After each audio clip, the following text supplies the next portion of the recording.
Hey guys, today I'll show you how to create a smooth fade-out transition in DaVinci Resolve. Let's get started.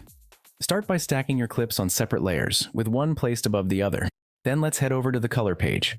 Now we need to ensure that both our clips have the same color tone for a seamless transition. To match the color tones of both clips, first select the second clip. Then while holding Control, click on the first clip. Right-click and choose Shot Match to this clip. Now you'll notice that both clips have a similar color tone.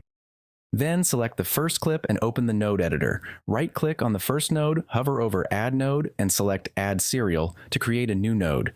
Next, right-click anywhere in the node editor and select Add Alpha Output. Finally, connect the blue alpha output of the second node to the blue alpha input of the alpha output.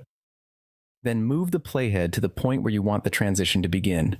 Click on the diamond icon next to Corrector 2 to enable keyframing, allowing you to animate the transition effect. Next, move the playhead a few frames forward. Now in the qualifier section, go to the luminance parameter and gradually decrease the high value until the second clip is fully revealed. Make sure to disable the keyframe icon once the transition is set. Now let's fine-tune the effect by adjusting a few parameters like clean black, clean white, and denoise to make the transition smoother. You can slightly increase the keyframe spacing to extend the fade duration. Now let's hit play and check it out.